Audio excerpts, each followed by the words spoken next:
Shalom Bapak Ibu dan Saudara, bertemu kembali dalam Efrata Devotion.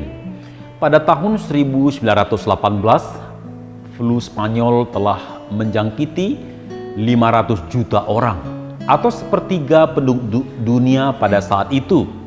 Korban meninggal mencapai 100 juta jiwa. Ini salah satu pandemi yang paling mematikan dalam sejarah manusia.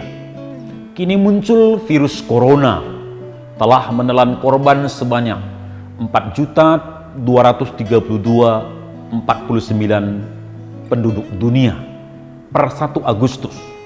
Di Indonesia korban meninggal telah mencapai 94.119 orang.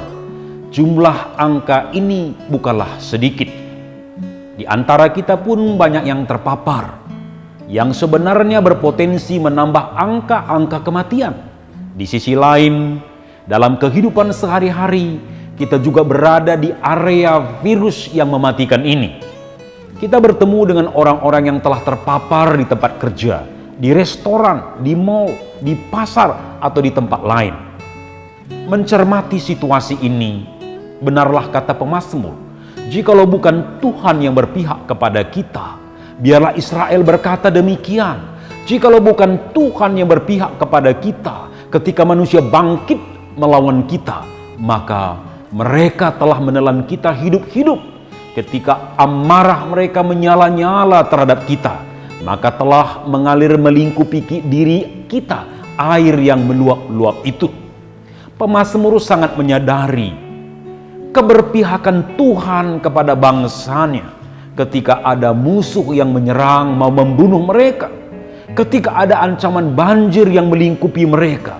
Kalau Tuhan tidak berpihak, maka mereka akan binasa. Melihat banyaknya korban yang meninggal karena virus corona, maka kita harus berkata seperti pemazmur, "Jikalau bukan Tuhan yang berpihak kepada saya, maka saya akan mati ketika terpapar corona. Jikalau bukan Tuhan yang melindungi saya, maka saya akan terpapar virus corona." Kesadaran ini harus semakin bertambah dalam diri kita, supaya kita belajar menghormati Tuhan dan menghargai kehidupan. Dalam pelayanan pastoral dengan Dedi, seorang warga jemaat penyintas COVID, saya ikut sedih dan berduka. Dia kehilangan mama yang dia kasihi, kehilangan 3 orang saudara mamanya, kehilangan koko, kehilangan saudara papa. Ada 6 orang anggota keluarga yang meninggal akibat keganasan COVID-19. Dedi sendiri harus berjuang melawan COVID selama 43 hari di rumah sakit. Dia pun sudah pasrah, berserah kepada Tuhan apapun yang terjadi.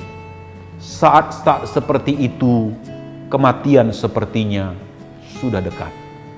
Saya masih ingat ketika saya menghubungi dia lewat telepon. Dia sesak, sulit bernafas, terpatah-patah dalam berbicara. Oleh karena kemurahan Tuhan, Dedi lewati semua.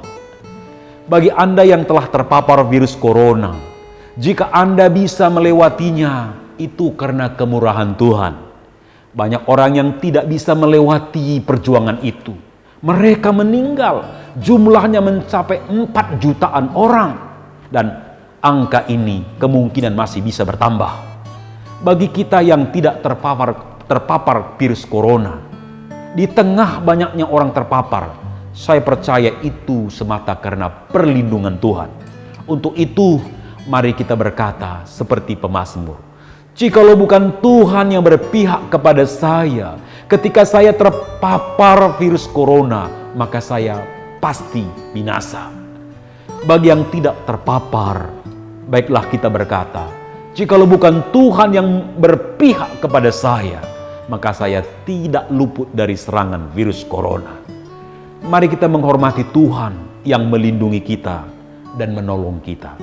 Tuhan Yesus memberkati. Mari kita berdoa.